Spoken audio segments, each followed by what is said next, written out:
So we just got a brand new trailer for MindsEye, and if you're not familiar with this game, it's being made by Build a Rocket Boy, which is the studio headed up by a bunch of former Rockstar developers, and it looks honestly pretty good. The driving looks good, the open world stuff looks good, cutscenes look solid enough, gunplay's a little wonky, but also looks pretty good, and it's incredibly ambitious. I mean, everything they've shown is wild and crazy, and a lot of people have looked at this trailer, which now is going around social media, and they've said, wow, this looks pretty good. I'm gonna pre-order it. I'm gonna check it out. And I've seen plenty of people saying as much, being like, this is gonna hold me over until GTA 6, which brings me to this video I'm making right now, because I'm here to tell you that if you pre-order this game, you are almost certainly going to be wasting your money, okay? For $60, what they are offering here is baffling, okay? There have been previews that are just one gigantic red flag waving in the wind.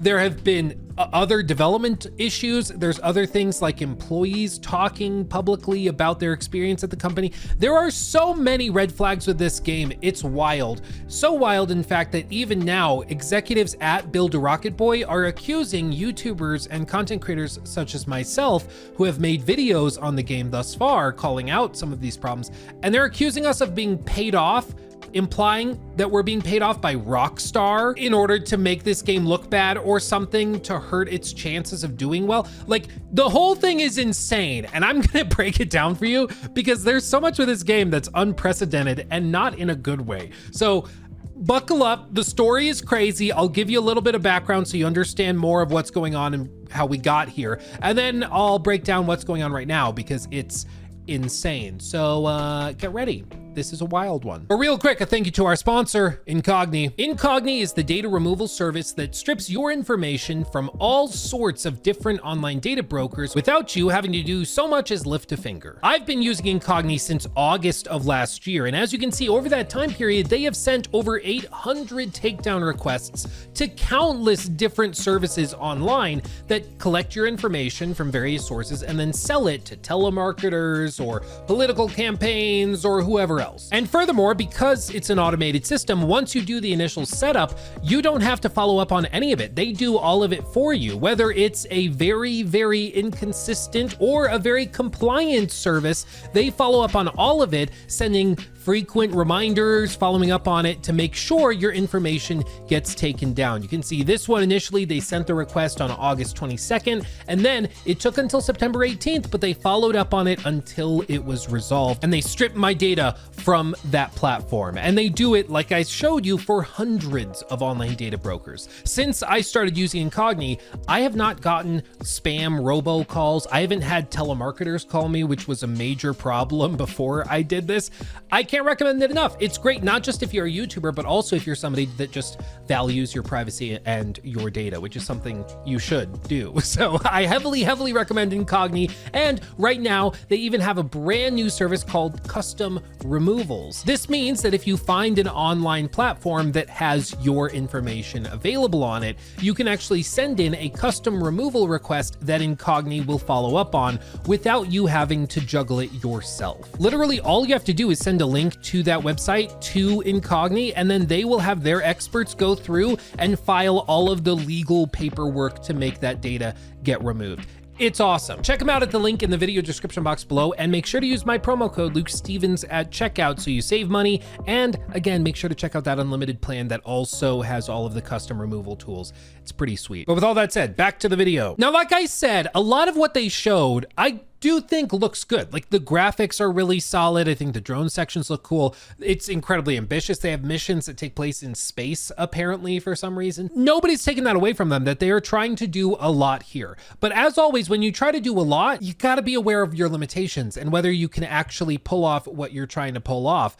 And this entire project, MindsEye, mixed with Everywhere, mixed with everything else Build a Rocket Boy, the studio, is doing, it just sounds like one gigantic example of what happens when you bite off more than you can chew and then get caught in a really bad situation and run out of money. And I'll break it down for you because it really is crazy. And I think there's lots of warning signs. But to fully understand what's going on, we need to rewind the clocks to when they announced this back in 2022. You see, back in 2022 at Gamescom in August, there was this trailer that dropped, which you might remember from all of those years ago, where they showed off some like cartoony worlds, and the whole presentation was really, really confusing, but they implied that it was going to be a mix of tons of different experiences and different ways for players to engage with each other, and none of it really meant anything. But what this actually is basically a platform for players to come together and play different game modes, whether it's like a mini battle royale kind of thing or a racing game or platforming,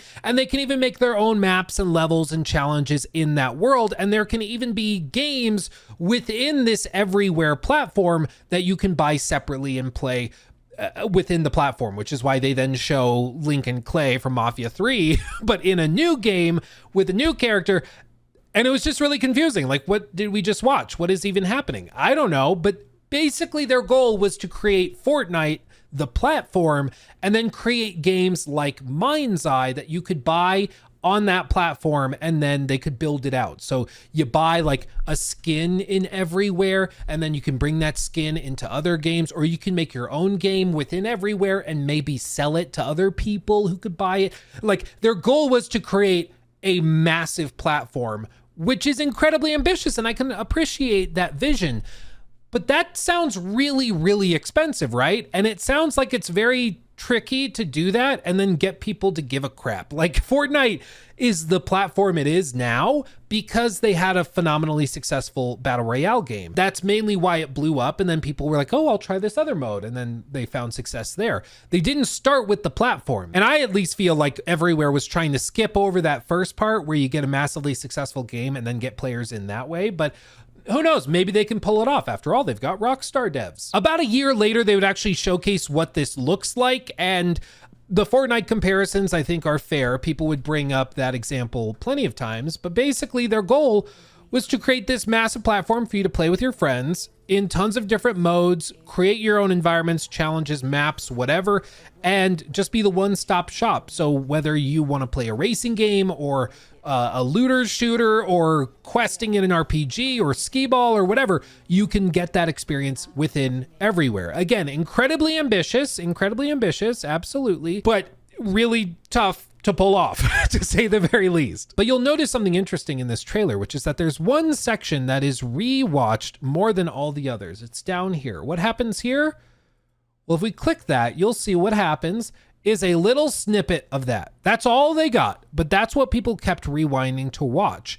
And what this is a little snippet of MindsEye, which is the game we're talking about in this video, because MindsEye was supposed to be a game within this game for you to buy and experience and enjoy. But I know what you're thinking, Luke, dearest Luke, what do you mean? They're selling MindsEye as its own standalone game now. Yes, we'll get to that. I don't think they always wanted to. I think they are doing that now because they are running out of money, which again, we'll get to. Part of the reason I think that they wanted to combine these from the start and they didn't want to sell it as a separate project is because even in the marketing materials from not that long ago, all of the titles included Everywhere. So Everywhere -MindsEye teaser for 2023. And this isn't even conjecture. You can even see this in how they titled trailers and presentations going back 2-3 years ago when they initially were like showcasing MindsEye. Like in this teaser that they posted to GameSpot trailers, where they titled it Everywhere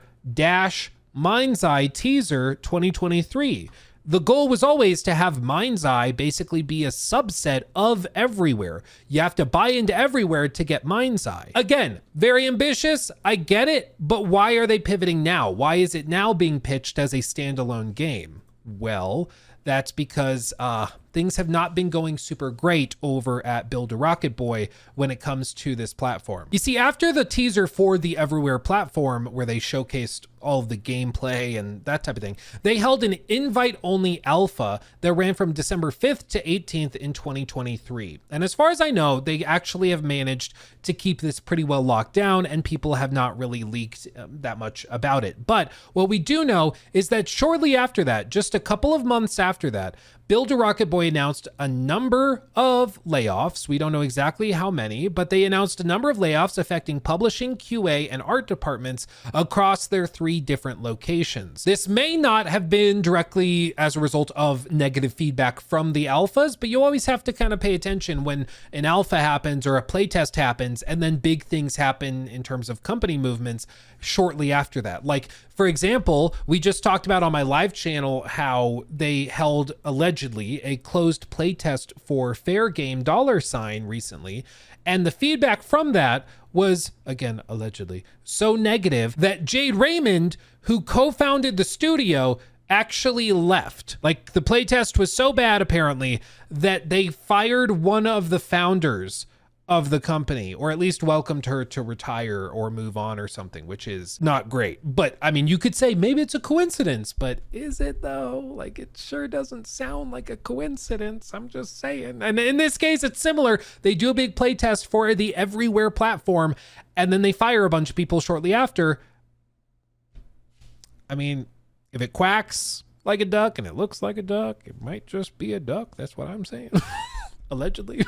But these layoffs didn't stop them from working on the game. They kept working on it, and they put their heads down and continued to chug along. And they've made a good amount of progress. You know, they started showcasing a lot more of it. They started getting to the point where they thought they could actually release it. They announced a release date of June 10th. Yes, just like 2 weeks away from today. And then they held a preview for MindsEye. The Everywhere platform has been largely absent from all of the marketing materials at this point. They do say that they will have elements of it within that. For example, in this post, you can see that they say you can play MindsEye on all platforms, and then they have a building tool within MindsEye for PC only that lets you create your own game modes from scratch, set up missions, place NPCs, adjust vehicles, create logic systems, blah, blah, blah, which you can see that editor here and how that'll work, which looks kind of cool. I appreciate that. But it's not being framed as part of Everywhere the same way it was just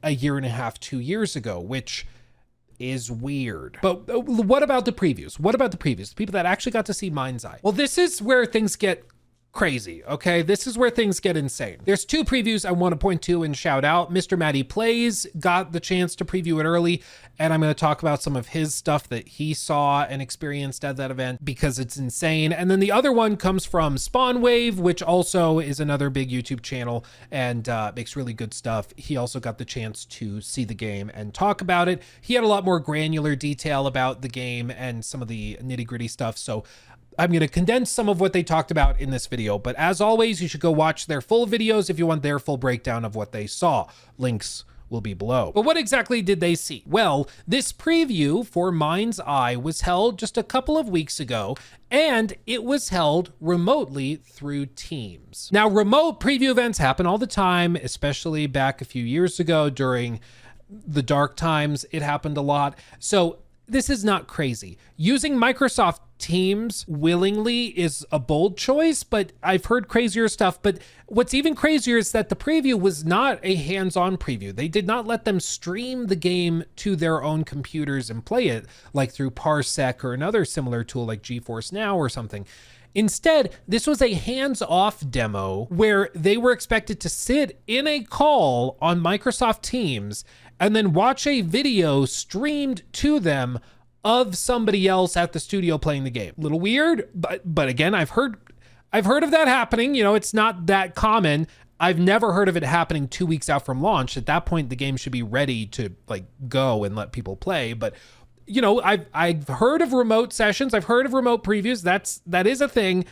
It's weird it's happening so close to launch, but whatever. But this is where the train totally went off the rails. You see, they were not allowed to capture their own preview footage, which kind of makes sense. It's being streamed remotely to them, but they weren't even being provided recordings of what was being streamed to them that would have been recorded locally. Instead, they were told that the only footage they could use when talking about their preview was B-roll provided by the publisher. This B-roll conveniently did not feature any of the serious bugs or problems that were shown during the preview. So it looks really good in the trailers and in the B-roll, but that is not at all what you should expect when you play the game, which would be the uncut footage that was streamed to them, right? Makes sense. This is the same exact stuff that happened back in the day with Cyberpunk 2077, where like reviewers were not allowed to use their own captured footage and could only use B-roll provided by the devs, which is insane. Like, whenever you hear that, I'm just saying, hoist the flags,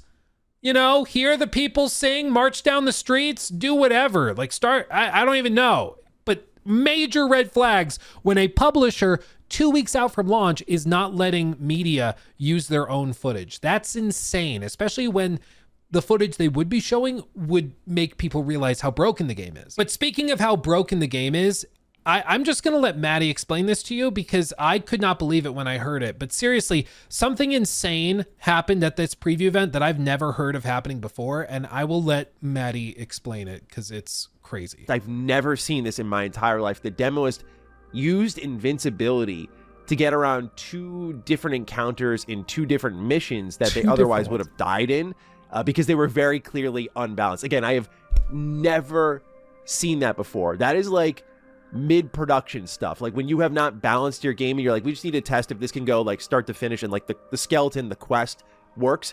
That's what you do. Again, I agree with Maddie. I have never in my life seen a dev or a marketing person do that in a preview for a game, much less a preview for a game this close to launch. It's insane that they would do that. Like, they're trying to convince you this game is good and that you should pre-order and get your audience excited for it, all this. And they can't even do not just one mission, but 2 different missions that they chose to show media because it's probably the best that they have to offer.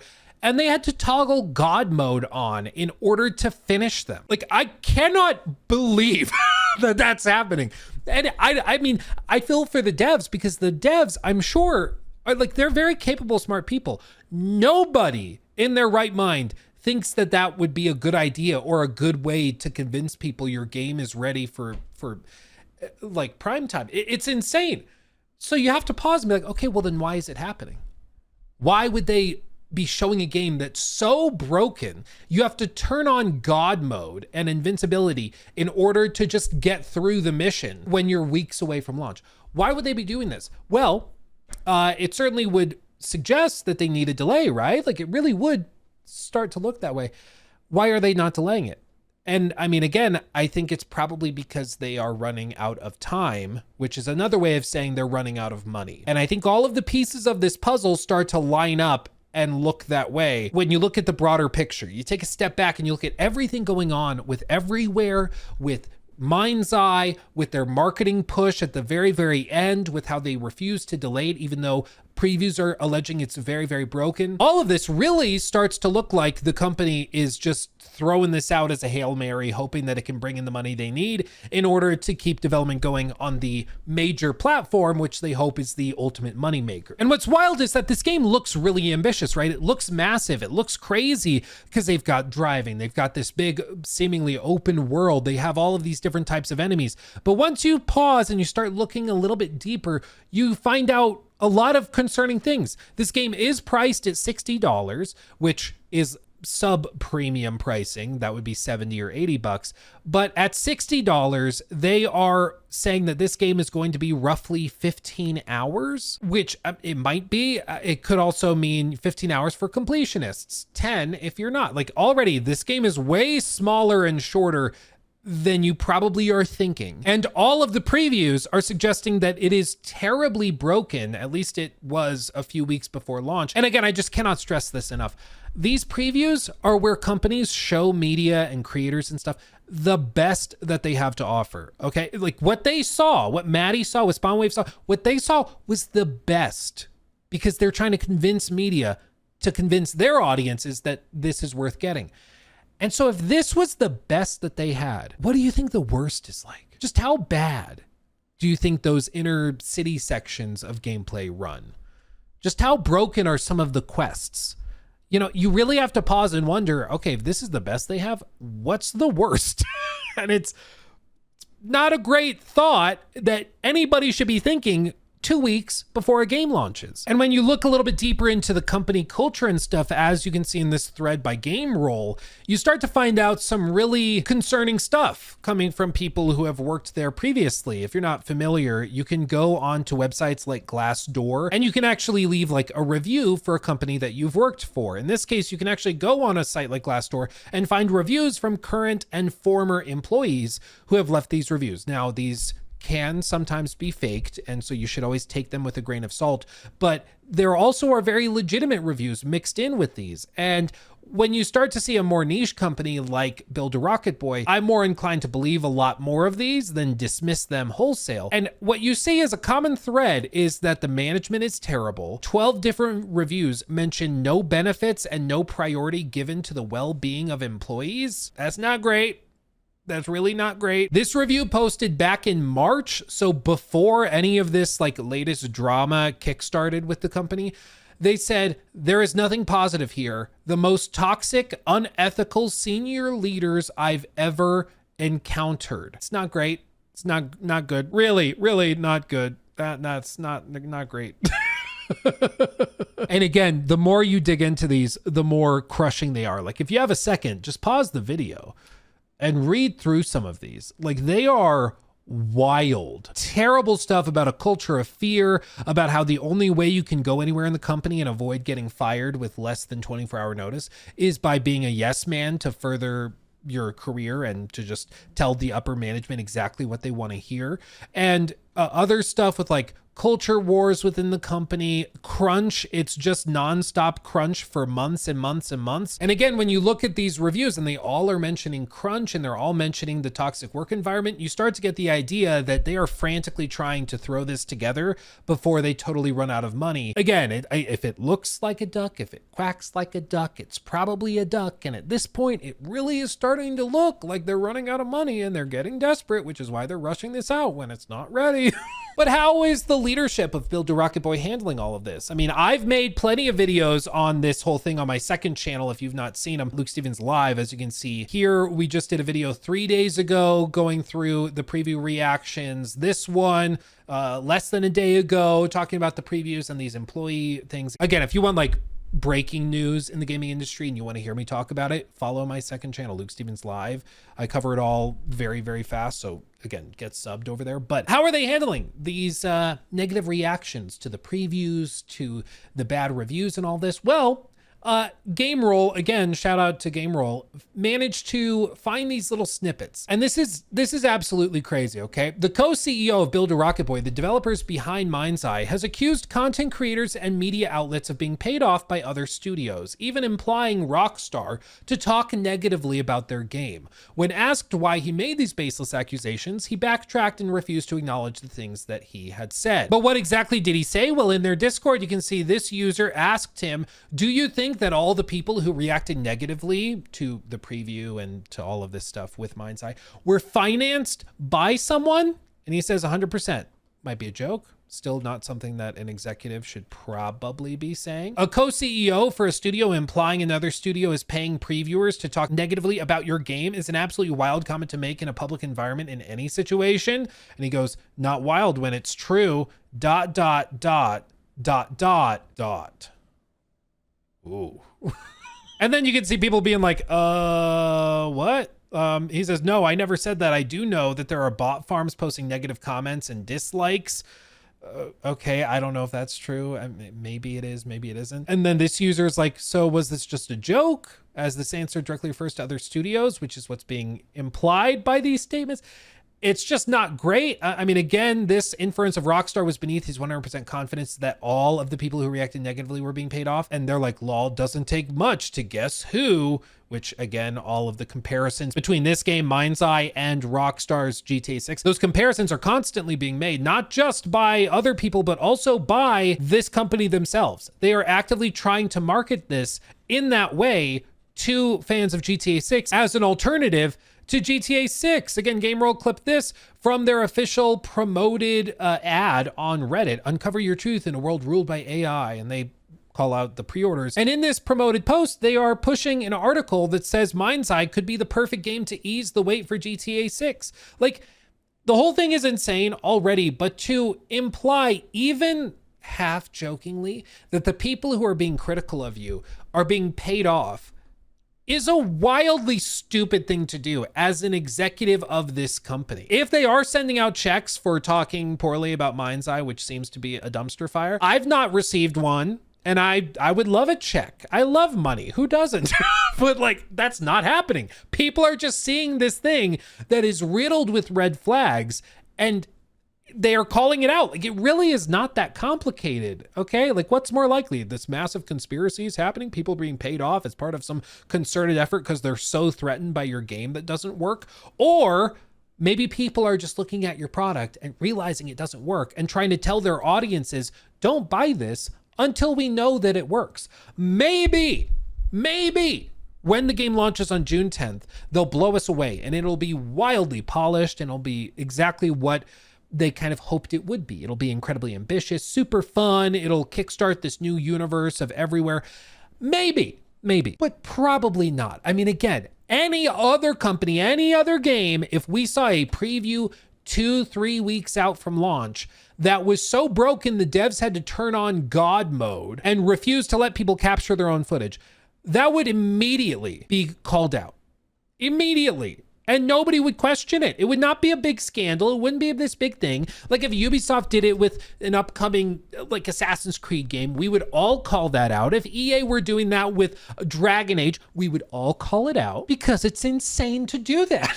Again, there is no need for a massive conspiracy here. Maybe it is as simple as it appears to be, which is just that the company is seemingly running out of money, so they are crunching and going crazy hard with development, trying to finish this. They refuse to delay it, even though it really needs a delay, because they don't have the time and money to do it. They wanted to launch this within the Everywhere platform that they announced years ago, but they realized that wasn't doable because the platform wasn't ready or people didn't like it or both. And so they instead are trying to launch MindsEye as its own product separately outside of the Everywhere platform. And they're running out of time and money. So they're just trying to throw it together and hope that it works. I think that is way more likely than this game is actually going to be a masterpiece, and Take-Two Interactive is so worried about it cannibalizing GTA 6 sales next year that they're trying to create some sort of targeted effort to pay YouTubers and streamers and content creators to talk poorly about the game because the preview was bad. Like,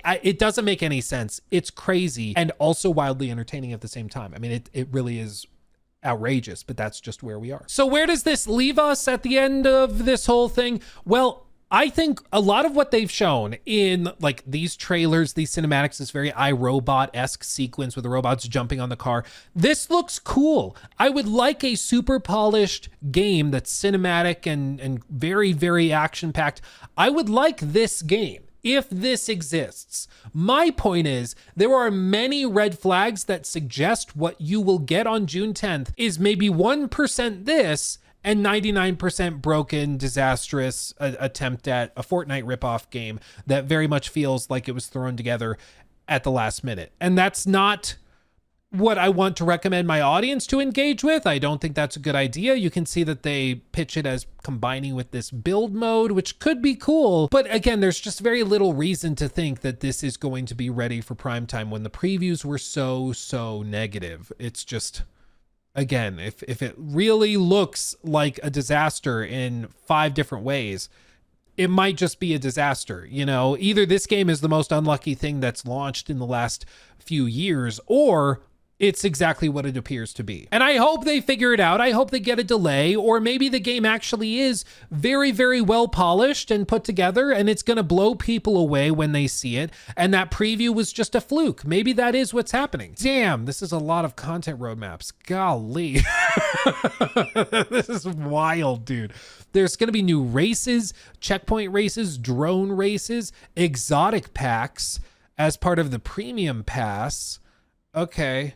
So they're going to have like an in-game store to do things like that. The free pass. Oh, there's multiple passes. Remember when we were freaking out over the potential of an Assassin's Creed Shadow, like multi-battle pass, mini battle pass thing in like the Animus Hub and stuff. And then that ended up being like stripped out of the game, it seems, because we talked about it so much before launch. But this game actually does seemingly have multiple passes. So there you go.